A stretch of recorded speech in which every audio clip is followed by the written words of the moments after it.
तो एक छोटे सोलेनॉइड बनाओ और एक बड़ा सोलेनॉइड बनाओ। अच्छा, दोनों केस करेंगे इसमें हम। पहले अंदर वाले में दे करके बाहर वाले में इंड्यूस कराएंगे, फिर बाहर वाले में दे करके अंदर वाले में इंड्यूस कराएंगे। ठीक तो चल रहा था?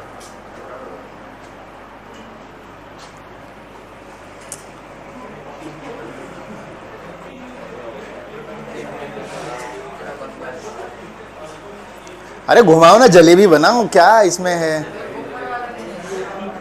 एक छोटे वाला बनाओ, फिर बड़े वाले उसके बाहर बना दो। हाँ चलेगा।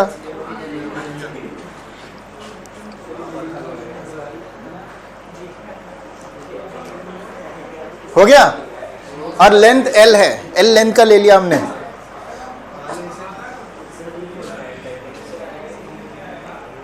अच्छा, what is small n here? Small n क्या होता है? Small n1 n1 is number of total number of turns, ऐसे होता है। Capital N is the total number of turns, small n is the total number of turns per unit length. चलो हो गया।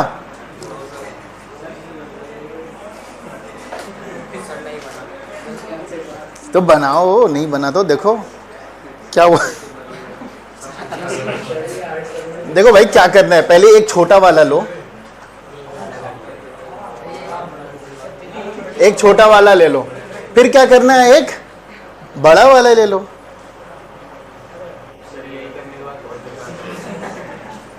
तुम्हें कौन सा वॉल में सजाना है ऐसे? समझने वाला तो समझ ही जाएगा। बेकार क्या, सबसे अच्छा बना दिया मैंने। यही तो बात है, और ये बात ऐसे नहीं आता है, 10-12 साल रगड़ने के बाद आता है। अच्छा चलेगा, ठीक है, लेकिन इतना जलेबी थोड़ा सा बड़ा बड़ा बना दिया।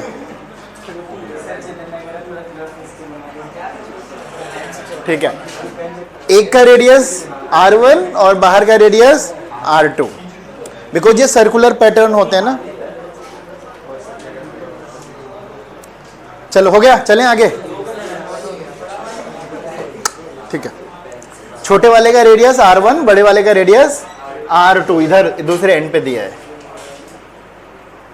ओके,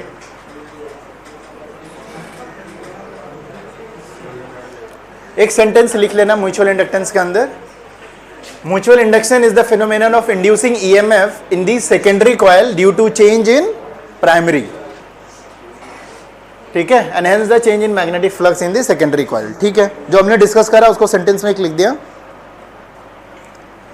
प्राइमरी में करंट देके मैग्नेटिक फील्ड बना के दूसरे वाले में, मतलब सेकेंडरी वाले में हम इंड्यूस कराते हैं। तो बहुत आसान है, शायद बनाने भी ना दे, लेकिन आ सकता है। सिलेबस का पार्ट है भाई दोनों। मैंने ऐसे ही हाथ घुमा के बना दिया, तुम लोग उतना भी नहीं बना पा रहे हो, बताओ।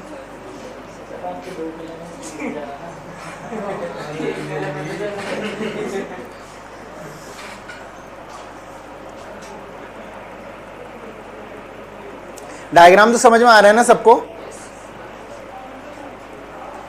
छोटा स्प्रिंग और बड़ा स्प्रिंग जैसा दिखता है, ये होता नहीं है वैसा।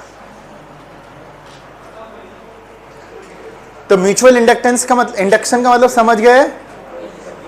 एक में देके दूसरे में इंड्यूस करा रहे हैं, या फिर दूसरे में देके पहले वाले में इंड्यूस कराते हैं, उसी को हम लोग क्या कहते हैं? Mutual induction.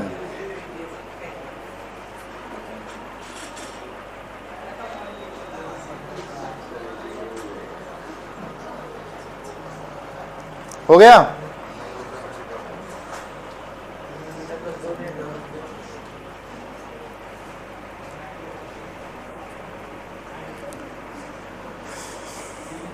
तो प्राइमरी में करंट दे करके मैग्नेटिक फील्ड बना के दूसरे वाले के अंदर फ्लक्स चेंज करा के हम EMF बनाते हैं। इसी को हम लोग क्या कहते हैं? Mutual induction.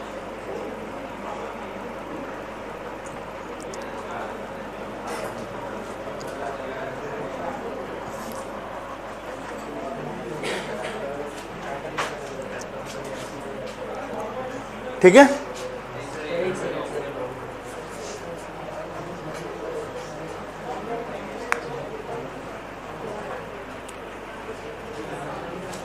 नोटेड? ओके, चलिए तो सबसे पहले हम स्टार्ट कर रहे हैं। Flux in secondary coil due to 1 is directly proportional to क्या है? Current in 1। पहले वाले में आप करंट दे रहे हो, उसकी वजह से फ्लक्स बनेगा और वो फ्लक्स चेंज किस में होने वाला है? सेकेंडरी वाले में, जो कि मैग्नेटिक, जो कि ईएमएफ बनाएगा।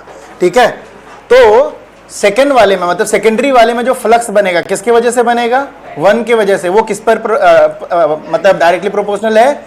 पहले वाले पे, करंट पे।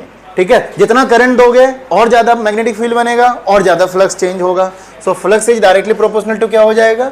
करंट। प्रोपोर्शनलिटी वहां पे खत्म किया, वहां पे आ गया एक constant term capital M. Note कीजिए,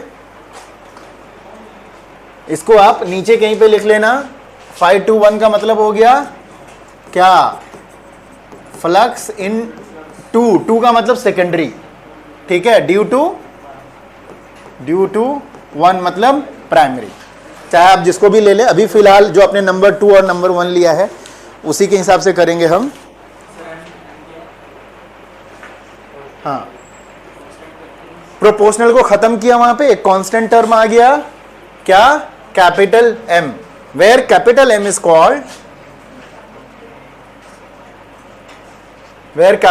is called, coefficient of mutual induction, या फिर म्यूचुअल इंडक्टेंस भी बोलते हैं उसको।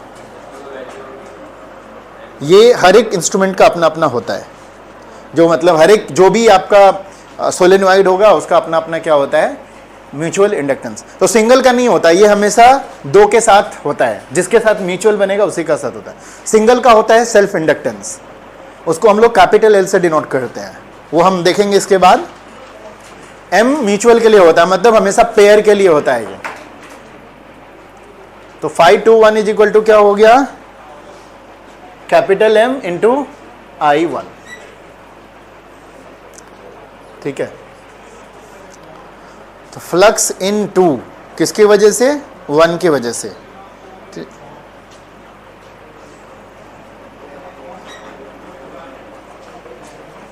चलो, ये तो एक सिंगल अगर इसके लिए हो जाएगा। अगर I का वैल्यू 1 डालेंगे तो M इज इक्वल टू क्या हो जाएगा? 5 हो जाएगा। ये सेल्फ वैल्यू है। यहां से हम म्यूचुअल इंडक्टेंस को डिफाइन करते हैं। What is M? तो व्हाट इज M?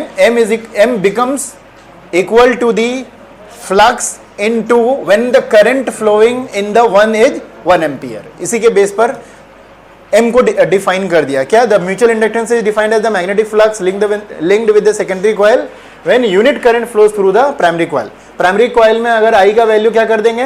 1 कर देंगे तो 5 इज इक्वल टू क्या हो जाता है? M हो जाता है। ठीक है, तो ये एक तरह से इसका डेफिनेशन आ गया। जैसे याद है न्यूटन, 1 न्यूटन का डेफिनेशन क्या था? जब 1 kg मास को हम 1 मीटर पर सेकंड स्क्वायर से एक्सेलरेट करते हैं तो कितना फोर्स लगता है? 1 न्यूटन। ऐसे ही इसको डिफाइन करा है, तो वही तरीका है इसको डिफाइन करने का। I का वैल्यू 1 कर देंगे तो M इज इक्वल टू 5 हो जाएगा। So what is 5? 5 आपका फ्लक्स है। ठीक है, लिंक्ड फ्लक्स है सेकेंडरी में। और ऐसा कब होता है? जब करंट का वैल्यू कितना कर देते हैं हम लोग? 1 कर देते हैं। तो ये एक डेफिनेशन आ गया M का, म्यूचुअल इंडक्टेंस का डेफिनेशन आ गया यहाँ पर। सो अगर समटाइम्स 1 नंबर मार्क्स में आ जाता है व्हाट इज म्यूचुअल इंडक्टेंस, तो उसको आप ये वाला डेफिनेशन से डिफाइन कर सकते हो। ओके, अब कैलकुलेट करते हैं जरा सा हम। फाई तो निकाल लिया सेकेंडरी में, ईएमएफ कितना होगा? फॉर्मूला होता है कितना? d∅dt। पढ़ा है ना, हम लोग पढ़ते हुए आ रहे हैं। ठीक है, तो फ्लक्स 2 में आ गया 5 to 1, तो ईएमएफ कितना होता है? d∅dt। माइनस तो सिर्फ साइन के लिए होता है कि वो अपोज करने वाला है, तो माइनस d∅2/dt। φ2 का वैल्यू ऑलरेडी आपको पता है, m इंटू डी क्या हो जाएगा? dt हो जाएगा। नीचे लिख लीजिए उसके ईएमएफ कितना बनेगा सेकेंडरी वाले में, वो कैलकुलेट कर लेते हैं हम लोग ऐसे d∅dt से। बेसिक फॉर्मूला है जो हम लोग पढ़ते हुए आ रहे हैं। क्या हो गया? ऑफ करके रख दो उसको, साइलेंट कर लो फोन को। तुम्हारा फोन लगता है छुड़वाना पड़ेगा क्लास में आने से पहले। एक मैसेज करना होगा बस, है ना? तुम दोनों ही कहाँ रखे होगे, 2 मिनट में निकालते हो।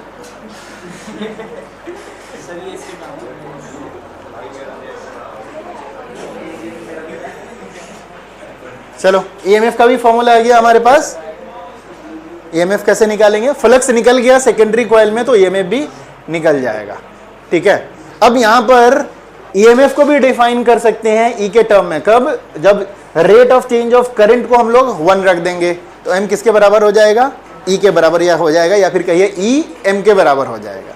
मतलब ईएमएफ जो सेकेंडरी कॉइल में होगा that will become equal to the mutual inductance. यहां डेफिनेशन इसका आ गया, जैसे हमने ऊपर डिफाइन करा था एम को, यहां हम किसको डिफाइन कर देंगे, एम को इन टर्म्स ऑफ ई भी कर सकते हैं ईएमएफ के टर्म में। ठीक है, सो एक दूसरा डेफिनेशन आपको यहां पर मिल गया। 2 तरह से इसको डिफाइन कर सकते हैं। तो ये 2 लाइन जो बहुत ज्यादा मैंडेटरी नहीं है, लेकिन अगर आपको डिफाइन करने के लिए आ गया तो आपको फिर ये वाला पता होना चाहिए।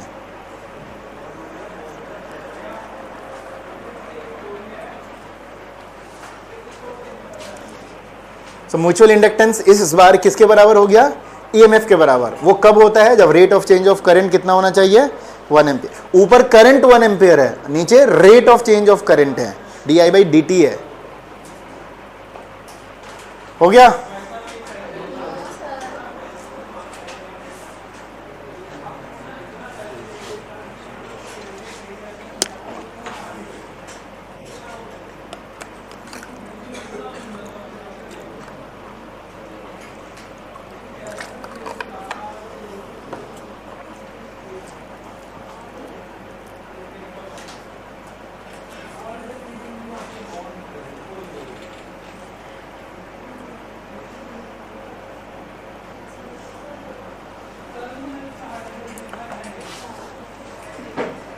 ये डेफिनेशन आ गया म्यूचुअल इंडक्टेंस का, है ना। चलिए अब कैलकुलेट भी करना है हमें, तो कैलकुलेट कैसे करेंगे म्यूचुअल इंडक्टेंस को, वो सब हम जरा सा देखते हैं। तो सबसे पहले एक देख लेते हैं कि इसकी यूनिट क्या होती है। यूनिट होता है हेनरी, अगेन ये साइंटिस्ट के नाम पर है। ठीक है, तो सिर्फ यही वाला लिख लीजिए, ये छोड़ दीजिए।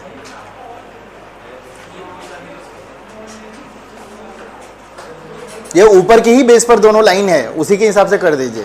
1 हेनरी कब होगा, जब ईएमएफ का वैल्यू कितना के 1 के बराबर होगा और rate of change of current 1 ampere होगा। ऊपर के हिसाब से एम फाई के बराबर कब होगा, जब फाई का वैल्यू 1 होगा और करंट का वैल्यू 1 एम्पियर होगा। तो सिर्फ ये लिख लीजिए, SI unit of mutual inductance क्या होता है, हेनरी। ये भी साइंटिस्ट के नाम पर है। हो गया, चलिए अब कैलकुलेट करते हैं जरा सा। तो लिखिए म्यूचुअल इंडक्टेंस ऑफ 2 लॉन्ग सोलेनोइड्स, और को एक्सियल कर दीजिएगा ताकि एक्सिस दोनों का क्या रहेगा, सेम रहेगा। अब कैलकुलेट करना जरा सा हमें, नहीं नीचे नहीं लिखनी थी, सिर्फ यूनिट लिखना था। एसआई यूनिट क्या है, हेनरी है। चलिए ये सब हेडिंग दीजिए जरा सा। अब इन दोनों का जरा सा हम कैलकुलेशन कर लें।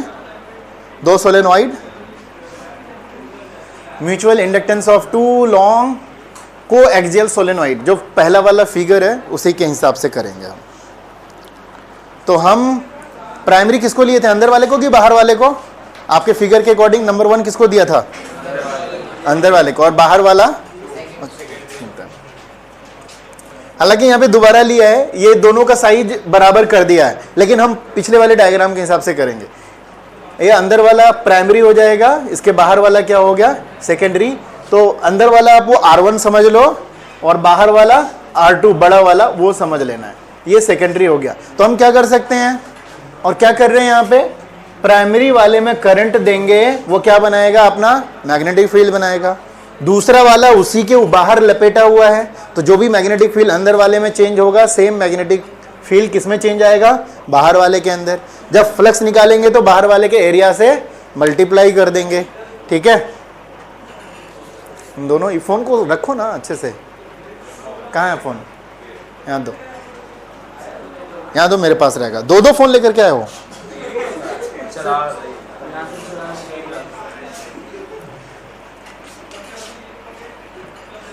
मैं मैसेज कर दूं रिप्लाई उसमें, जो भी मैसेज आएगा।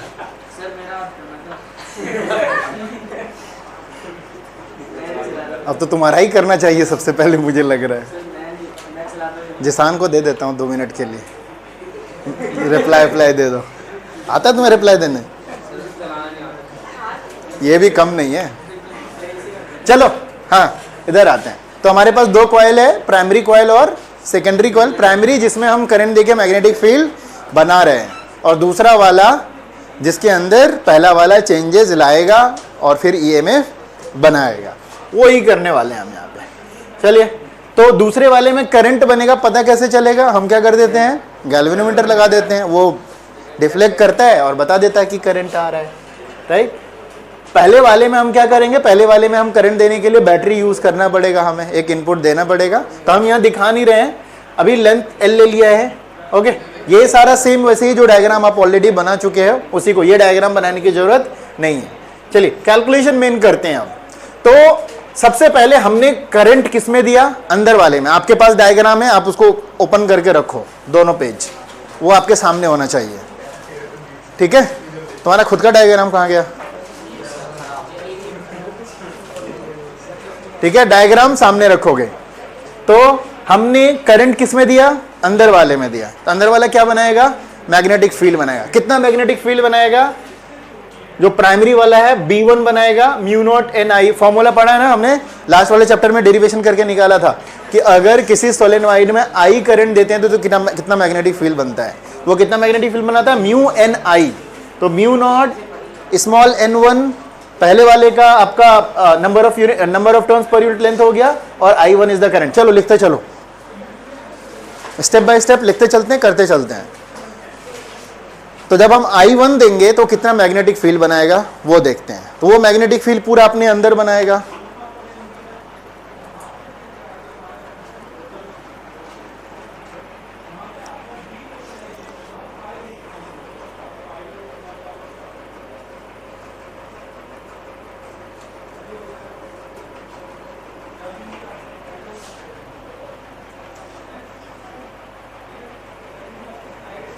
ठीक है, मैग्नेटिक फील्ड बन गया। तो जो B1 मैग्नेटिक फील्ड बनेगा वही मैग्नेटिक फील्ड सेकेंडरी के अंदर भी हो जाएगा। आपके पास है डायग्राम, देखिए। B1 जो अंदर वाला मैग्नेटिक फील्ड बनाएगा वही मैग्नेटिक फील्ड बड़े वाले के अंदर भी बन जाएगा, क्योंकि उसके अंदर है वो, ठीक है, सेम मैग्नेटिक फील्ड।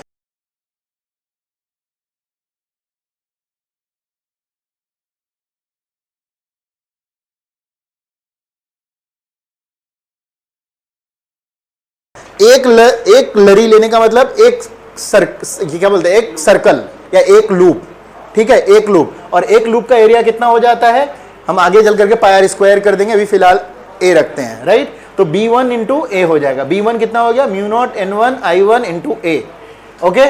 N1 क्या होता है, small n, number of turns per unit length. तो कैपिटल N1 बाई L कर सकते हैं, ये स्मॉल l है, ठीक है। ये आ गया, चलिए नोट कीजिए इसको।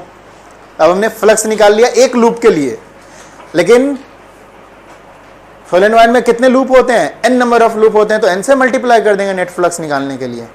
अभी हम सेकेंडरी के एक लूप का निकाला है, इसलिए लिखा है कितना, phi2 because of the one पर टर्न।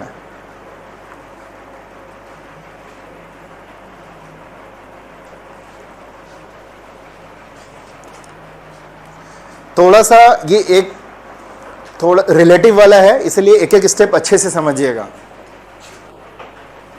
अदरवाइज बुक से दिमाग लगाते रह जाओगे, बहुत दिक्कत हो जाएगा, समझ में नहीं आएगा।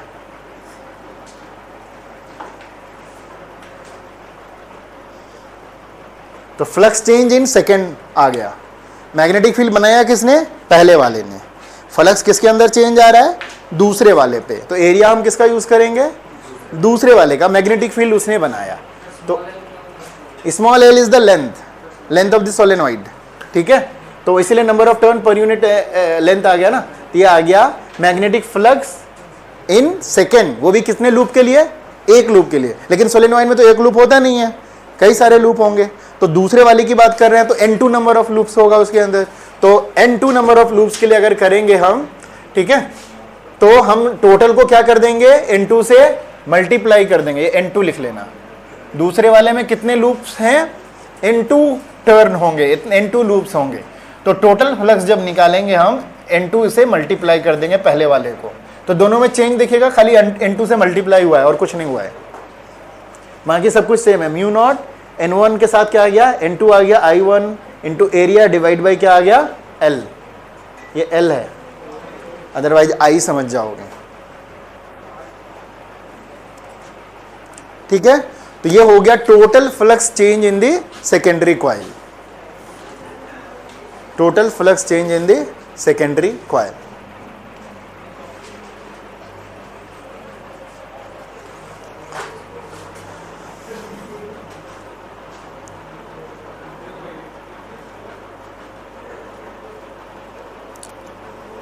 हमें निकालना है म्यूचुअल इंडक्टेंस या इंडक्शन कह सकते हैं।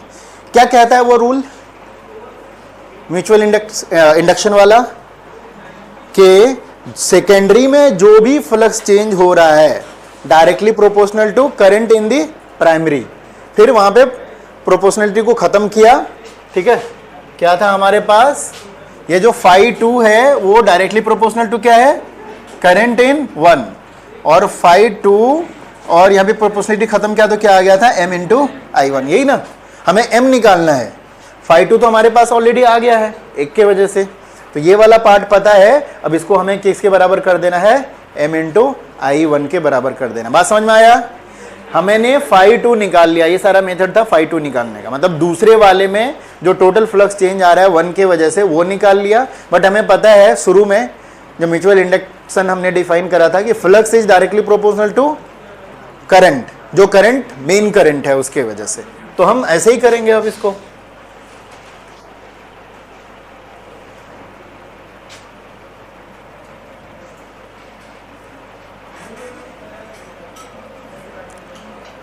तो हमें पता है phi21 इज इक्वल टू कितना होता है, M21 L1, अब उसको बराबर कर दो, M21 वहां पे पुट करो, जब दोनों को पुट करेंगे तो I कट जाएगा, है ना, I1 कट जाएगा, सिंपली क्या बचेगा, ये बचेगा A इंटू L। तो M12 नहीं, यहीं तक करना है बस, दोनों को अगर आप बराबर करोगे तो phi21 तो आपको पता है कितना है, mu not N1 N2 I1 area divide by L, यहाँ कितना हो जाएगा, M21 इंटू I1 कट गया, सो M21 इज इक्वल टू कितना हो गया, M21 is equal to mu not N1 N2 area divide by क्या होना चाहिए, L होना चाहिए, है ना। इसको छोड़ो, सिंपली मैथ है।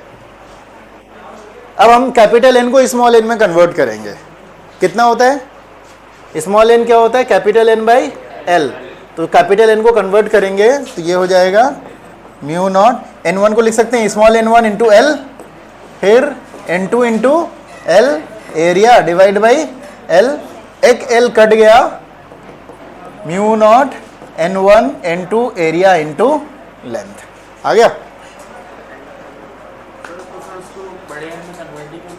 क्या, नंबर ऑफ टर्न्स वजह है बिकॉज सेकेंडरी में जब हम निकालते हैं यहाँ पे पहले एक टर्न के लिए निकालेंगे, फिर capital N number of turns के लिए निकालेंगे, तो यहाँ पे N नंबर ऑफ टर्न्स के लिए निकालते हैं तो पहला वाला भी क्या होना चाहिए हमारा, उसी के हिसाब से होना चाहिए। तो पहले हम एक के लिए निकालेंगे फिर N के लिए निकालेंगे, तो इसीलिए बेटर है, डायरेक्ट भी कर सकते थे, वो ऊपर से चला जाता फिर। सो बेसिकली M21 कितना हो गया, mu not N1 N2 area into L, इसको आप वॉल्यूम भी बना सकते हो, बना सकते हो, N1 N2 क्या हो सकता था ये, volume capital V, area into L है ना, तो वॉल्यूम वो भी ले सकते हो। और एरिया कितना होता है, पाई आर स्क्वायर के बराबर होता है, तो कौन सा वाला पाई आर स्क्वायर आएगा, छोटा वाला, कई सारे अलग अलग तरीके में आ सकते हैं, पाई R1 का स्क्वायर इंटू L, ये भी है, 1 छोटे वाले का स्क्वायर होगा, एरिया छोटे वाले का लिया हमने A1, यहाँ हम AA ले रहे हैं लेकिन A1 होता है ये।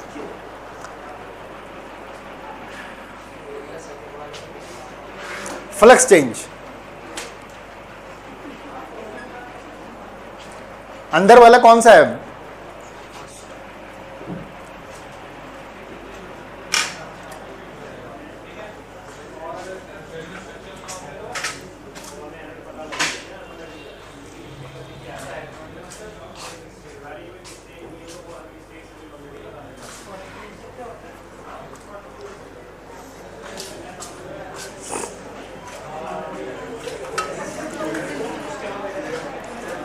ओके, अब उल्टा करते हैं, जरा सा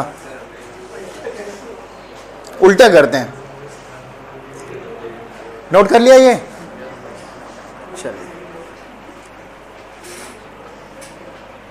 हटा दो इसे। अब देखिए,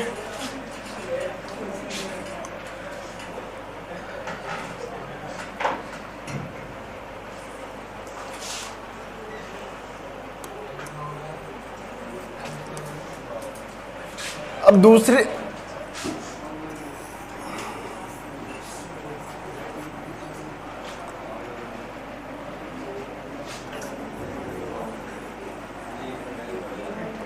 ये नंबर 2 है और ये नंबर 1 है। अब किस में देंगे हम करंट? 2 में देते हैं और 1 में निकालना है। ठीक है, किस में देंगे? 2 में देंगे। इफ प्राइमरी एज नंबर 2, ठीक है, तब मैग्नेटिक फील्ड कौन बनाएगा? B2 बनाएगा। कितना बनाएगा? म्यू नॉट N2 और I2। ठीक है,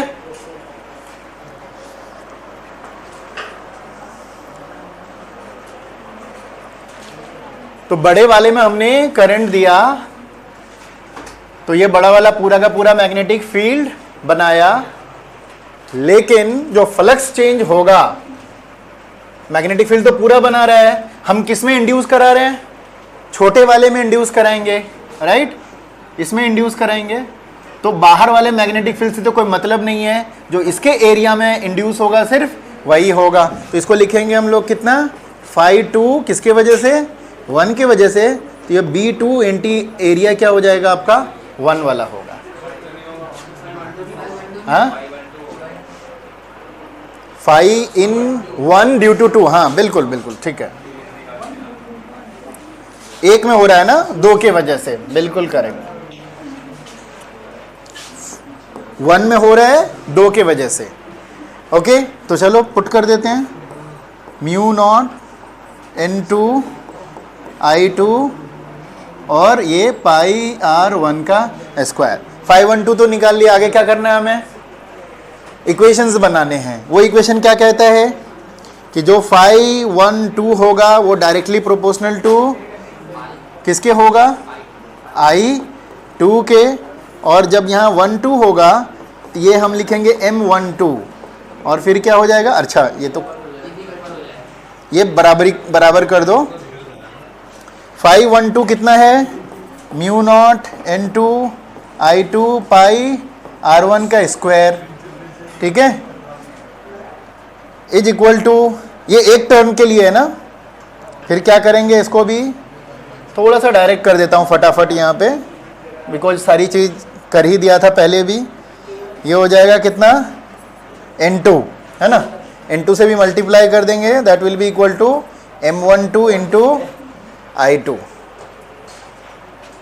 अगेन म्यू नॉट N2 को क्या कर सकते हैं? N2 को N2 ही रहने देते हैं। I2 क्या हो जाएगा?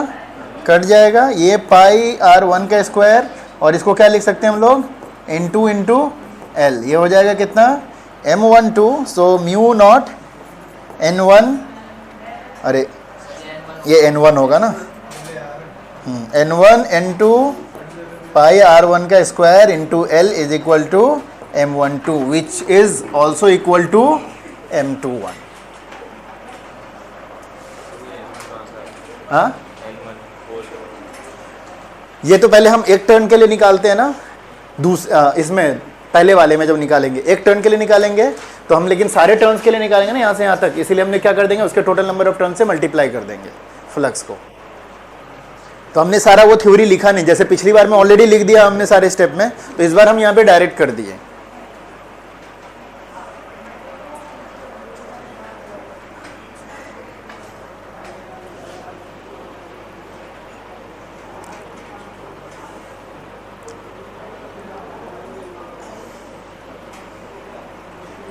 तो M12 और M21 दोनों क्या आता है, बराबर आता है, दोनों बराबर ही होता है। हाँ क्या, कहाँ पे, ये कर तो दिया था अभी मैंने कहीं, अच्छा यहाँ पे डायरेक्ट कर दिया था, अब कर लो इसको, यहाँ कर दिया था मैंने लास्ट नीचे वाले स्टेप में।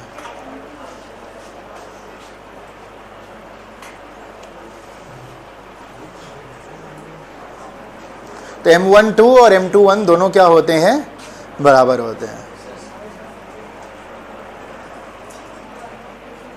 एक बार इसको वापस से करें,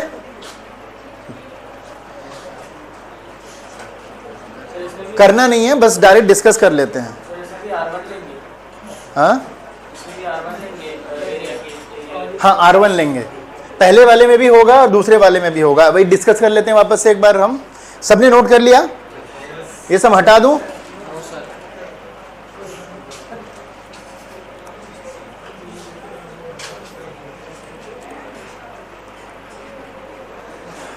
पहले वाले केस में हमने क्या किया था, चलो हो गया। देखो वापस से इसको एक बार देख लेते हैं। सबसे पहले वाले केस में हमने क्या किया था, अंदर वाले पे करंट डाला, फिर ये मैग्नेटिक फील्ड बनाया, कितना बनाया था, B1 बनाया था, म्यू नॉट N1 और क्या था, I1। अच्छा, फ्लक्स इसके अंदर बड़े वाले के अंदर चेंज कराना है, लेकिन मैग्नेटिक फील्ड बन ही कितने एरिया में रहा है, इतने वाले एरिया में। क्या इस वाले में मैग्नेटिक फील्ड बन रहा था? तो जब दूसरे वाले में हम लोग फ्लक्स निकालते हैं, flux into due to 1 is equal to क्या होता है, B1 इंटू एरिया, तो एरिया भी यही वाला A1 ही आएगा तब भी, पाई R1 का स्क्वायर, जिसको A यूज करा था हमने। इसीलिए दूसरे वाले केस में भी वही, क्योंकि हालांकि इसका एरिया बड़ा है लेकिन मैग्नेटिक फील्ड नहीं है इसमें, सब में खाली है। मैग्नेटिक फील्ड कहाँ बन रहा है, सिर्फ अंदर ही अंदर बन रहा है।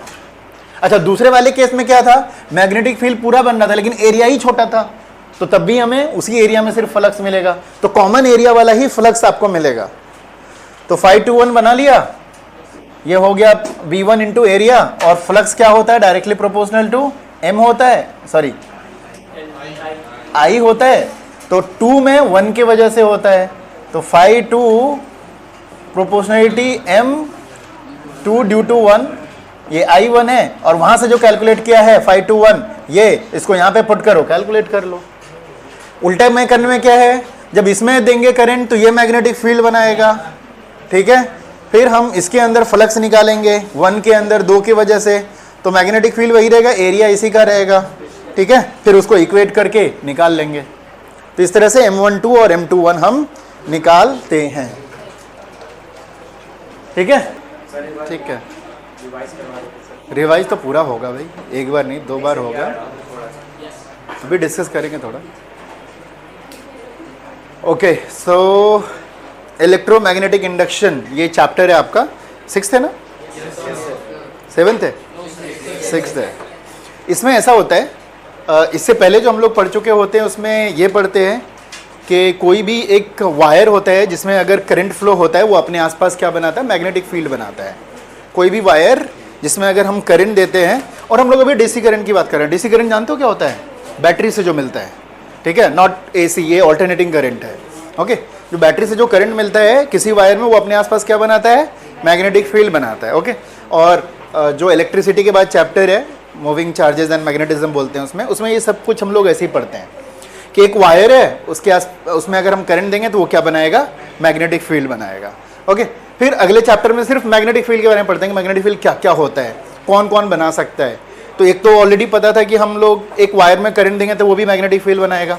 फिर हमने देखा कि एक मैग्नेट मटेरियल भी होता है, वो भी आसपास अपने आसपास क्या बनाता है, मैग्नेटिक फील्ड बनाता है। तो सबने मैग्नेट देखा होगा, ठीक है। अब अगला चैप्टर है इलेक्ट्रोमैग्नेटिक इंडक्शन, इसमें उल्टा करने की कोशिश करते हैं। क्या, तो हम मैग्नेटिक फील्ड से करंट बनाने की कोशिश करते हैं। इससे पहले क्या था, मैग्नेटिक इलेक्ट्रिक करंट से क्या बनाया था, मैग्नेटिक फील्ड बनाया था, और यहाँ पे क्या करते हैं, मैग्नेटिक फील्ड से करंट बनाते हैं। कैसे बनाते हैं? वो भी बगैर टच किए हुए। इसीलिए चैप्टर का नाम है इंडक्शन। इंडक्शन का मतलब होता है विदाउट टच किए हुए इंड्यूस करना किसी को, ठीक है। जैसे ही आंखों से इशारा इशारा करके कुछ अपना काम करवा लेना होता है ना कि हाँ भाई हो जाएगा या नहीं होगा, ऐसे ही है इंडक्शन। बगैर टच किए हुए आपको क्या बनाना है? करंट बनाना है। तो बनाएंगे कैसे भाई? मैग्नेटिक फील्ड से बनेगा, लेकिन क्या इसके रूल्स क्या है? तो कुछ एक्सपेरिमेंट्स होते हैं, वो एक्सपेरिमेंट करते हैं और एक्सपेरिमेंट से पता चलता है कि मैग्नेटिक फ्लक्स, जिसको हम लोग बोलते हैं मैग्नेटिक फील्ड किसी एरिया में कितना है, उसको क्या बोला जाता है? Magnetic flux. और उसको अगर हम लोग व्यू करने की कोशिश करते हैं और डिस्प्ले में देखते हैं तो नंबर ऑफ लाइन से करते हैं, ऐसे ऐसे लाइन बना बना करके दिखाते हैं, बट एक्चुअल में ऐसा कोई लाइन होता नहीं है। उससे ये पता चलता है कि वहाँ पर कितना मैग्नेटिक फ्लक्स है, मतलब नंबर ऑफ लाइन्स कितने हैं। तो बाद में एक्सपेरिमेंट करके पता चला कि अगर ये नंबर ऑफ लाइन्स को एक किसी भी किसी भी मेटल पे या मेटल क्लोज्ड सरफेस पे, ठीक है, सरफेस पे अगर हम इस फ्लक्स को उसके सामने रखते हैं तो भी कुछ नहीं होता, लेकिन अगर उस फ्लक्स को बढ़ाते हैं या फिर कम करते हैं तो फिर इलेक्ट्रिसिटी जनरेट होना स्टार्ट हो जाता है। दोनों ही मेथड है, इंक्रीज करने पर भी और डिक्रीज करने पर भी क्या होता है, हमारा इलेक्ट्रिसिटी बनता है, वो भी बगैर टच किए हुए। वो वहां है, ये यहाँ है। तो हमें वैसे भी पता है अगर मैग्नेट यहाँ पे रखेंगे तो मैग्नेटिक फील्ड तो आसपास है, तो जो हमने रखा है यहाँ पे जिसके अंदर चेंजेस होने हैं तो इसका मैग्नेटिक फील्ड तो वहाँ तक पहुँच रहा है। जैसे अर्थ यहाँ, लेकिन अर्थ की ग्रेविटेशनल फील्ड कहाँ तक है? 100 किलोमीटर तक है, उसके भी ऊपर तक है। तो उसी तरह से हम तो यहाँ बस बिल्कुल पास पास की बात कर रहे हैं, बस टच नहीं कर रहे। तो लेकिन अगर उसको नज़दीक लेके आएंगे तो मैग्नेटिक फील्ड बढ़ जाएगा, दूर लेके जाएंगे तो क्या होगा? कम होगा। सो चेंजेस हो रहे हैं, जहाँ चेंजेस हुआ तो उसके अंदर इलेक्ट्रिसिटी बनना स्टार्ट हो गया। तो यही है इलेक्ट्रोमैग्नेटिक इंडक्शन, उसी को हम लोग पढ़ रहे हैं। फिर बाद में देखते हैं कि कितना बनेगा, उसके लिए फॉर्मूला हमारे पास आया। पहले तो देखा कैसे बनेगा, फिर कितना बनेगा। कितना बनेगा उसके लिए फॉर्मूला आया, फैराडेज ने फॉर्मूला दिया। फिर कैसे बनेगा, डायरेक्शंस क्या होंगे, मूवमेंट कैसे करेंगे, तो कैसे निकालेंगे भाई? Direction, Fleming's right hand rule. अच्छा, शुरू में जो बनता था जब इलेक्ट्रिसिटी देकर के मैग्नेटिक फील्ड बनाते थे उसमें लेफ्ट हैंड रूल चलता था। यहाँ पे उल्टा है, मैग्नेटिक फील्ड देकर के करंट बना रहे हैं तो कौन सा रूल यूज करते हैं? Right hand thumb rule. तो वहाँ लेफ्ट हैंड थंब रूल और यहाँ पे राइट हैंड थंब रूल, ये यूज होता है, ठीक है। नाम है फ्लेमिंग्स ने दिया था, इसीलिए लेफ्ट और राइट को हम लोग फ्लेमिंग के नाम से उसको दे देते हैं। तो यहाँ तक हम लोगों ने पढ़ा है। फिर उसमें हमने देखा कि चलो एक पर्टिकुलर मेथड यूज करते हैं। हमने पूरा थ्योरी पढ़ लिया, सब कुछ कर लिया, एक पर्टिकुलर मेथड हमने करने की कोशिश करी। तो अब देखा गया कि जो मैग्नेटिक फील्ड सिर्फ हम मैग्नेटिक बार से नहीं ले सकते। हम पहला वाला जो मेथड है जिसमें हम इलेक्ट्रिसिटी देकर के मैग्नेटिक फील्ड बनाते हैं, तो हम क्या करेंगे? इलेक्ट्रिसिटी देकर के मैग्नेटिक फील्ड बनाएंगे, फिर मैग्नेटिक फील्ड से वापस से इलेक्ट्रिसिटी बनाएंगे। तो मतलब इलेक्ट्रिसिटी से क्या कर रहे हैं हम? इलेक्ट्रिसिटी जनरेट कर रहे हैं। तो ये भी मेथड देखा गया, राइट। तो ये अलग मेथड है जो ट्रांसफार्मर में यूज होता है, लेकिन उसका ये मेथड था, इलेक्ट्रिसिटी से मैग्नेटिक फील्ड बनाइए, फिर मैग्नेटिक फील्ड से वापस इलेक्ट्रिसिटी बनाइए। लेकिन इसलिए उसका यूज होता था। फिर कुछ लोग सोचेंगे भाई इलेक्ट्रिसिटी तो है ही, वापस से क्यों इलेक्ट्रिसिटी से इलेक्ट्रिसिटी बनाए? और हमें ऑलरेडी पता है, हम हर क्लास में डिस्कस करते हैं ना, एंट्रोपी, जितना प्रोसेस बढ़ेगा रेंडमनेस उतना ही बढ़ेगा, लॉसेस उतना ही ज्यादा बढ़ेगा। जैसे तो यहाँ पर भी वही क्वेश्चन आता है, इलेक्ट्रिसिटी से वापस इलेक्ट्रिसिटी, और एक प्रोसेस है, इलेक्ट्रिसिटी से मैग्नेटिक फील्ड बनाया, वहाँ पर एफिशिएंसी डिक्रीज होगी, लॉस बढ़ेगी। फिर मैग्नेटिक फील्ड से वापस इलेक्ट्रिसिटी बनाओगे, फाइनल वही इलेक्ट्रिसिटी मिल रहा है। तो why should we do this? तो यस, फर्क है, क्योंकि कुछ और चीज़ सेव कर रहे हैं। क्या? तो ट्रांसपोर्टेशन में होते क्या है, जब आप इलेक्ट्रिसिटी जनरेट करते हो पावर प्लांट में तो वो लो वोल्टेज पर करते हैं, हमारे घर में भी लो वोल्टेज पर यूज़ होता है। लेकिन जब उसको ट्रांसपोर्ट करते हैं, हज़ारों किलोमीटर दूर से करते हैं। हमारे दिल्ली में कहाँ से आता है इलेक्ट्रिसिटी? असम से आता है। सोच लो, 2500 किलोमीटर दूर है यहाँ से, 2000-2500 के आसपास है, असम से आती है इलेक्ट्रिसिटी। लेकिन इलेक्ट्रिसिटी जो वायर के थ्रू आता है वो तो हवा में ला नहीं सकते, क्योंकि वो वेव तो है नहीं। उसके लिए क्या चाहिए होगा? हमें वायर चाहिए होगा। तो ट्रांसपोर्टेशन में क्या होता है, लो वोल्टेज पे लॉसेस बहुत ज़्यादा होते हैं। तो हम क्या करते हैं, उसको कन्वर्ट करते हैं एक लो वोल्टेज वाली इलेक्ट्रिसिटी से हाई वोल्टेज वाली इलेक्ट्रिसिटी। तो जो हाई टेंशन वाली वायर होती है, हाई टेंशन वाली वायर बोलते हैं ना, उसमें जो ट्रांसपोर्ट के लिए यूज होता है, लाखों वोल्टेज में होता है वो वायर, उसमें इलेक्ट्रिसिटी। तो उसको जो चेंज करना होता है ना, लो वोल्टेज से हाई वोल्टेज, उसी में यूज होता है ट्रांसफार्मर। और जब वो लो वोल्टेज वाली इलेक्ट्रिसिटी से हाई वोल्टेज वाली इलेक्ट्रिसिटी में जो यूज़ करते हैं, यही EMI का यूज़ करते हैं, इलेक्ट्रोमैग्नेटिक इंडक्शन। फिर हमारे घर में आता है, तो फिर हमारे घर के पास एक ट्रांसफार्मर लगा होता है, वो क्या करता है? हाई वोल्टेज से लो वोल्टेज। हमारे घर में 220 यूज होता है तो 220 में करना पड़ेगा, तो बरी बरी से ये बार करना होता है, हालांकि लॉसेस होते हैं बट वो बड़ा लॉस जो है उससे बचा लिया हमने जो ट्रांसपोर्ट में है, बिकॉज I² RT होता है ना, पढ़ा है ना, पावर प्रोड्यूसेस और heat production in the electric wire due to current, I² RT। कल भी हम लोग डिस्कस कर रहे थे, कल या परसों, पावर के बारे में, परसों वाले क्लास में। I² RT मतलब करंट जितना ज़्यादा होगा उतना ही ज़्यादा लॉसेज होंगे, तो हम क्या करते हैं उसको वोल्टेज में कन्वर्ट कर देते हैं। तो वोल्टेज में कन्वर्ट करने से आपका लॉसेज जो होता है वो थोड़ा रिड्यूस हो जाता है, लो वोल्टेज, बट ज़्यादा करंट का मतलब लॉसेज ज़्यादा होते हैं, इसीलिए उसको हाई वोल्टेज में करते हैं। चलो ये सारी कहानी हो गई। तो हम लोगों ने अभी बीच में फिर क्या किया, हम लोगों ने करा कि लाइक मतलब अगर 2 सोलेनॉइड है तो एक सोलेनॉइड से मतलब जो जब चेंजिंग होता है ना, फ्लक्स चेंज कैसे करते हैं, मतलब magnetic number of lines change कैसे करते हैं, तो अलग अलग मेथड्स हैं। तो और हमने देखा कि किसी भी पर्टिकुलर अगर वायर के अंदर कवर मतलब क्लोज्ड वायर के अंदर या एक मेटल है उसके अंदर अगर हम लोग चेंजेस इन मैग्नेटिक फील्ड करते हैं तो वो उसके अंदर EMF बनता है। करंट बनने का मतलब EMF बनना है ना। बैटरी में करंट होने का मतलब क्यों है, क्यों बैटरी से हमें करंट मिलता है, क्योंकि करंट बैटरी के पास क्या है, वोल्टेज है। 12 वोल्ट की बैटरी होती है, कोई 3 वोल्ट की, कोई 6 वोल्ट की, 1.5 वोल्ट की भी आती है, छोटी सी पेंसिल वाला सेल ना। तो वो बैटरी का अपना क्या होता है, EMF होता है, वोल्टेज होता है, राइट। तो करंट बनाने के लिए सबसे पहले क्या बनाता है, EMF बनता है। तो वही सेम चीज अगर किसी भी कंडक्टर को हम चेंज वाले मैग्नेटिक फील्ड में करेंगे तो वो क्या बनाएगा, EMF बनाएगा, और अगर उसी को वायर से कनेक्ट कर देंगे तो हमें इलेक्ट्रिसिटी मिल जाएगा। तो ये कब होता है, ये चेंजेस इस मैग्नेटिक फील्ड कराने से होता है, हमने ऑलरेडी देखा। तो इसके कुछ मेथड्स देखे थे हमने कि अगर हम 2 सोलेनॉइड ले लें, सोलेनॉइड कैसा होता है, वो स्प्रिंग जैसा होता है ना, स्प्रिंग जैसा होता है, डायग्राम हमने दिखाया था, अभी वापस से एक और दिखाएंगे। ओके, तो क्या होता है, अगर एक के अंदर दूसरे को रखे तो एक के अंदर चेंज करेंगे तो दूसरे के अंदर चेंज होगा, दूसरे के अंदर इलेक्ट्रिसिटी जनरेट होना स्टार्ट हो जाता है, ठीक है। फिर दूसरे के अंदर करेंगे तो पहले वाले में भी हो सकता है। तो ये इसको कहते थे हम लोग म्यूचुअल, जो अभी हमने लास्ट टॉपिक करा, उसमें हम लोग 2 लिया करते थे, ठीक है। क्या लिया करते थे, 2 लिया करते थे। एक डायग्राम ऑलरेडी है हमारे पास, ये वाला हमने करा था, राइट। एक अंदर सोलेनॉइड लिया और एक बाहर सोलेनॉइड लिया। अगर अंदर वाले में इलेक्ट्रिसिटी देंगे, इसका मेथड क्या, यही चाह रहे थे ना कि वापस से एक बार बता दो सर। तो देखिए इसका कॉन्सेप्ट क्या है, अगर हम करंट अंदर वाले को देंगे, अंदर वाले को करंट देंगे, इसके अंदर करंट ऐसे ऐसे ऐसे ऐसे जाएगा, जब इसके अंदर करंट जाएगा तो फिर ये मैग्नेटिक फील्ड बनाता है, और ये सारा का सारा मैग्नेटिक फील्ड इसी के अंदर ही रहता है, राइट, इसी के अंदर ही रहता है, ये सारा मैग्नेटिक फील्ड अंदर में बनेगा। तो ये मैग्नेटिक फील्ड ये बना रहा है। अब ये मैग्नेटिक फील्ड ये बना रहा है, बट इसके ऊपर हमारा क्या है, एक बड़ा वाला सोलेनॉइड है, लेकिन इस सोलेनॉइड के अंदर है ये सोलेनॉइड, तो जो ये मैग्नेटिक फील्ड बन रहा है इसका मतलब वो उसके अंदर भी बन रहा है, ठीक है, उसके अंदर भी बन रहा है। और अगर हम लोग फ्लक्स चेंज की बात करेंगे तो वो होता है मैग्नेटिक फील्ड इनटू एरिया। तो हम तो जब इसके अंदर फ्लक्स निकालने की कोशिश करेंगे तो मैग्नेटिक फील्ड इनटू एरिया निकालेंगे, लेकिन कितने एरिया में चेंज हो रहा है, इतना ही छोटा सा वाले एरिया में चेंज हो रहा है। तो B इंटू एरिया करके हम लोग मैग्नेटिक फ्लक्स निकालते हैं। तो एक बार मैग्नेटिक फ्लक्स आ गया तो हम वापस फिर करंट निकाल सकते हैं, क्योंकि EMF पहले निकालना होता है। EMF इज इक्वल टू होता है rate of change of flux, d∅dt करते हैं, जो फॉर्मूला आपने देखा, वापस से अभी हम लोग सेल्फ इंडक्शन में देखेंगे। तो वहां से EMF निकाल लेंगे और EMF से रेजिस्टेंस से डिवाइड करेंगे तो करंट निकल जाएगा हमारा। ये मेथड होता है। दूसरा क्या कर सकते हैं, इसमें करंट देंगे तो ये मैग्नेटिक फील्ड बनाएगा, और इसका मैग्नेटिक फील्ड कैसा बनेगा, पूरे एरिया में बनेगा, राइट। ये वाला कलर ले ले, ये पूरे एरिया में, बिकॉज ये पूरे अपने अंदर मैग्नेटिक फील्ड बनाएगा। अब हम क्या करेंगे, इस छोटे के अंदर निकालेंगे।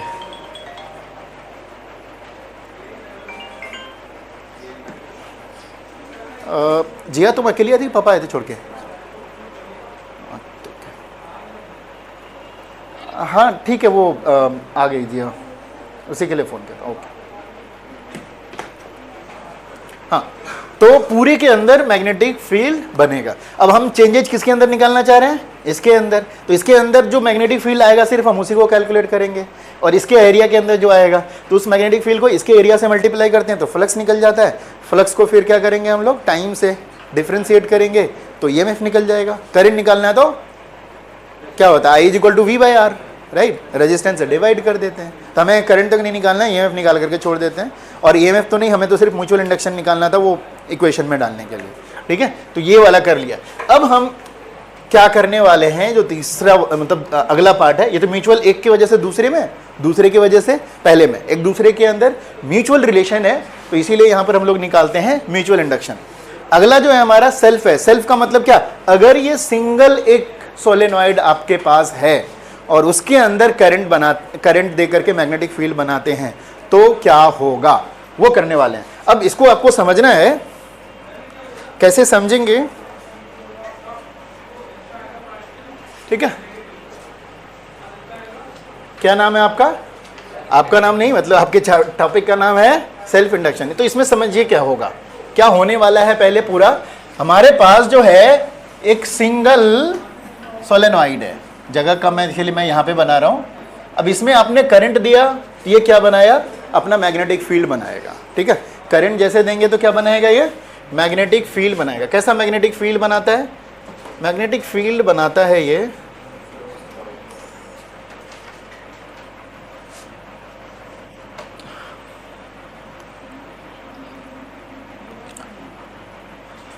मैग्नेटिक फील्ड इस तरह करके बनाएगा अपने अंदर। ये लो ले लेते हैं, इसके अंदर ऐसे ऐसे करके एक मैग्नेटिक फील्ड बन जाएगा। जैसे इसमें करंट देंगे तो करंट देने के बाद इसके अंदर मैग्नेटिक फील्ड बनना स्टार्ट हो जाता है, ठीक है। जैसे करंट बढ़ाएंगे तो मैग्नेटिक फील्ड भी क्या होगा, बढ़ेगा। लेकिन अगर हम लोग मैग्नेटिक फील्ड को चेंज कराएंगे, करंट को चेंज करा करके, तो मैग्नेटिक फील्ड चेंज हो रहा है, लेकिन ये खुद, ये जो सोलेनॉइड है ये खुद एक क्लोज्ड वायर है। तो इसका मतलब जो भी हम मैग्नेटिक फील्ड के वजह से मैग्नेटिक फ्लक्स चेंज कराएंगे वो खुद इसके अंदर भी हो रहा है। और हमें पता है कि मैग्नेटिक EMI में अगर हम किसी भी क्लोज्ड सरफेस के अंदर मैग्नेटिक फ्लक्स चेंज करते हैं तो उसके अंदर EMF जनरेट होता है, जो हमने अभी देखा था, एक की वजह से दूसरे में देखा था, दूसरे के वजह से किस में देखा था, पहले देखा था। लेकिन और सही से देखा गया तो रूल यही कहता है, कहीं पर भी अगर उसको क्लोज्ड वाला मिल जाएगा, मेटालिक वायर मिल जाएगा, उसके अंदर फ्लक्स चेंज होगा तो EMF जो इंडक्शन होगा वहां पर होगा ही होगा। अच्छा, रूल क्या है EMF इंड्यूस होने का, वो जो नया EMF बनेगा वो इस तरह से बनाएगा कि पहले वाले को क्या करना है, अपोज करना है, ठीक है। वो भी मैग्नेटिक फील्ड बन करके ही होता है, ठीक है। और धीरे धीरे पढ़ेंगे, जो हमने पहले करा है उन लोग को तो खैर पता है।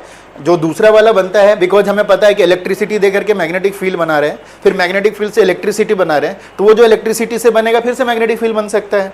और हमें ये रूल पता है कि जो बाद में आपका इलेक्ट्रिक फील्ड बन रहा है या फिर EMF बन रहा है, वो पहले वाले को क्या करता है, अपोज करता है। तो उसकी वजह से जो मैग्नेटिक फील्ड बनेगा, पहले वाले मैग्नेटिक फील्ड को क्या करेगा, अपोज करेगा और उल्टा बनाएगा, ठीक है। तो अब तक तो हम देख रहे थे कि एक के अंदर करते हैं तो दूसरे के अंदर हो रहा है, दूसरे के अंदर करते हैं तो पहले के अंदर होता है। अब यहाँ पे थोड़ा सा और अपने आप को डेवलप करना होगा। खुद ही के अंदर अगर होगा और खुद भी एक क्लोज्ड वायर है तो उसके अंदर वापस से खुद ही नेगेटिव वाला EMF जनरेट होना स्टार्ट हो जाएगा, क्योंकि वहां पर भी उसको क्या मिल गया, एक क्लोज्ड वाला लूप मिल गया। तो खुद के अंदर उसके अंदर EMF जनरेट होना स्टार्ट हो जाएगा।